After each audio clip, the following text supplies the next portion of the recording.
Baik, bismillahirrahmanirrahim. Assalamualaikum warahmatullahi wabarakatuh. Kita lanjutkan ya. Tadi kita sudah belajar diagram batang dan daun, bagaimana menyusunnya. Saya harap bisa dipahami dengan baik. Kemudian kita lanjutkan belajar kita ke topik box and whisker plot. Biasanya kami di kuliah itu supaya singkat kita nyebutnya box plot aja, tapi sebenarnya namanya box and whisker. Nah, kenapa dinamakan box and whisker? Ya, karena tampilannya kurang lebih seperti ini. Ya, box and whisker itu terdiri dari uh, bentuk kotak, kemudian ada semacam whisker di sampingnya. Whisker itu artinya bisa diartikan kumis ya, kumis atau ya kumis lah, katakanlah kumis. Nah, kurang lebih tampilannya seperti ini, dan ini representasi box plot dari data di atasnya, yaitu data nikotin ya, kandungan nikotin. Nah, saya jelaskan sedikit mengenai bagian-bagian dalam box plot.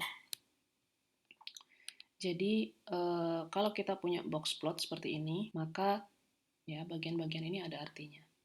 Pertama, garis di dalam kotak itu ya, garis di dalam kotak itu adalah median datanya.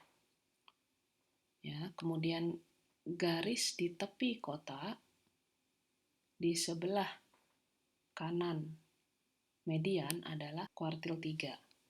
Ya, sedangkan di sebelah kiri median, kiri Anda ya, kiri saya, ya, adalah kuartil 1.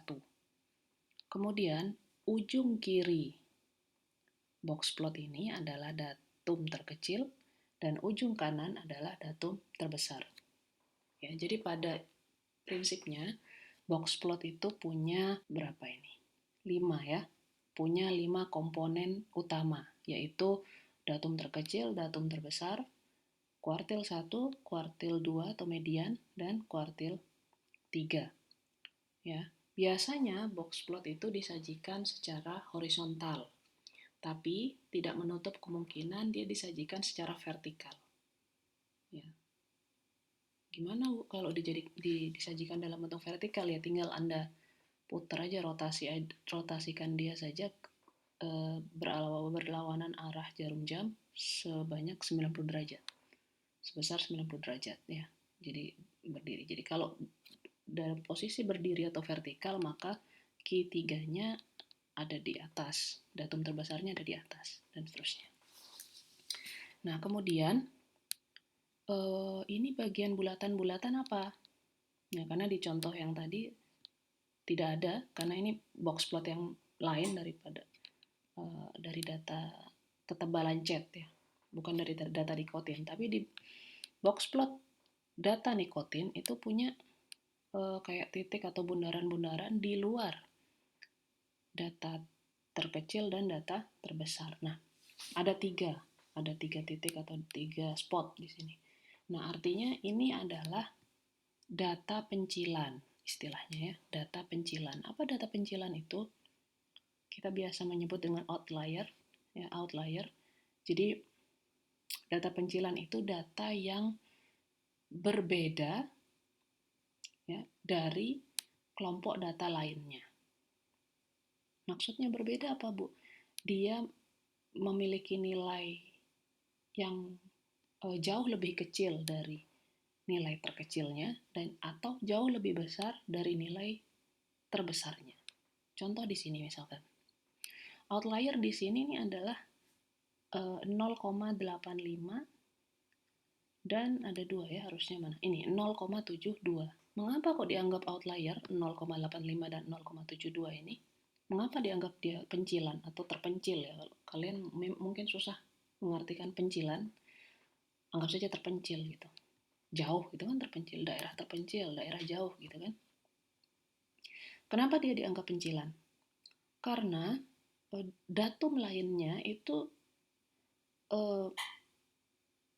mayoritas dimulai dari 1 kan, 1, sekian, 1, sekian, 2, sekian. Nah, dia dimulai dari 0 gitu. Maka dia dianggap data pencilan. Kalau yang data pencilan kanan adalah 2,55. Ya, 2,55. Karena dia dianggap terlalu besar gitu, terlalu besar dari data yang lainnya. Saya anggap bisa dimengerti ya, saya harap ya. Karena ini terbesarnya kalau nggak salah 2,46. Nah, di sini kemudian naik langsung 2,55, jadi anggap dia pencilan. Baik, saya lanjutkan. Bagaimana cara menggambarnya? Tentu kita sesuaikan dengan kebutuhan, karena kita butuhnya si 5 komponen ini, atau 6 komponen kalau ada data pencilannya. Maka kita harus melakukan 6 hal, yaitu mengurutkan data, ya. Ini penting, karena kita mau ambil Q1, Q2, dan Q3. Kemudian mengidentifikasi data pencilan, seperti yang saya sampaikan tadi, jika ada, karena tidak semua data punya data pencilan ya. Jika ada, silakan diidentifikasi. Kemudian mencari datum terkecil dan terbesar setelah outliernya disendirikan dulu. Ya, jika ada, kalau nggak ada ya nggak apa-apa, langsung aja cari yang terkecil dan terbesar. Kemudian mencari Q2 atau median, kemudian mencari Q1 dan maaf ini Q3 harusnya ya. Mencari Q1 dan Q3 ya. Kemudian apa lagi? Terakhir menggambarkan box plotnya. Gitu. Jadi kalau sudah 5 komponen ini didapatkan, maka kita akan mudah menggambar box plotnya. Nah, bagaimana caranya? Misalkan kita pakai data yang tadi tuh, yang nilai ujian, yang kita pakai untuk belajar diagram batang daun. Ya, jadi setelah saya urutkan, ya, dia punya urutan seperti ini. Ya, 17 sampai 35. Ada 20 data. Oke. Nah, setelah diketahui demikian, anggap saja tidak ada data pencilan karena tidak ada lompatan yang terlalu jauh, kecuali di sini misalkan di sini 17 ya, kemudian ada melompat tiba-tiba 5 di sini. Nah, 5 itu pencilan. Ada data 5 gitu. Atau di 35 kemudian ada lompat data 50 atau 45 gitu. Nah, ini pencilan kanan berarti. Tapi ini saya kira tidak ada. Anggap saja tidak ada. Nah, karena tidak punya pencilan, maka kita langsung identifikasi dia. Setelah diurutkan, kita identifikasi mediannya dulu. Ya, saya harap tidak perlu saya ajarkan di sini mediannya seperti apa, karena dia 20 maka dia genap, maka dia punya pola tertentu untuk mendapatkan mediannya. Ya. Jadi ini 24 ditambah 24 dibagi 2, dapatnya 24. Oke. Ini adalah mediannya, kemudian ini adalah Q1. Q1 itu adalah median dari data sisanya ini. Di sebelah kirinya Q2. Jadi Q1 itu adalah mediannya data sisa di sebelah kiri gitu. Dapatnya 19 ya, mediannya si data ini. Kemudian mediannya si data sebelah kanan Q2 adalah 27. Oke. Datum kecil, datum besar sudah ketahuan. Tinggal digambar sekarang ya. Nah, untuk memudahkan kita perlu bantuan garis bilangan. Ya, saya buat skala 10 di sini. Tidak perlu dituliskan semua bilangannya, tidak perlu. 1, 2, 3, 4, 5, tidak perlu. Kita cukup pikirkan aja, ini skalanya kira-kira enaknya dibuat berapa misalkan. Kalau saya milihnya dibuat 10 per 10 ya. 10, 20, 30, 40. Kalian boleh dibuat per 5, boleh 5, 10, 15, seterusnya. Gitu ya, boleh, terserah. Nah, dengan skala yang seperti ini, saya kemudian membuat box plot di atasnya. Ya. Ingat, garis di dalam kotak adalah median. Maka mediannya, karena mediannya 24, maka titiknya kira-kira di sini. Ya, anggap saja ya, kita asumsikan tepat. Maka saya buat garis di sini. Kemudian Q3-nya berapa? 27. Anggap saja di sini. Buat garis. Kemudian Q1-nya adalah 19. Berada di sebelum 20 sedikit. Nah, maka kita gambar kotak. Ya, sudah jadi kotaknya. Boxnya udah jadi. Nah, sekarang tinggal whiskernya. Whiskernya adalah data terkecil di sebelah kiri. maka dia 17, geser ke sini, dan 35 sebagai datum terbesar.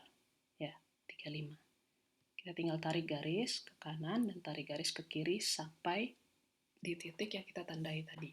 Udah jadi. Jadi inilah box plot untuk data nilai ujian yang tadi kita pelajari sama-sama. Udah ya, jadi saya harap bisa dipahami.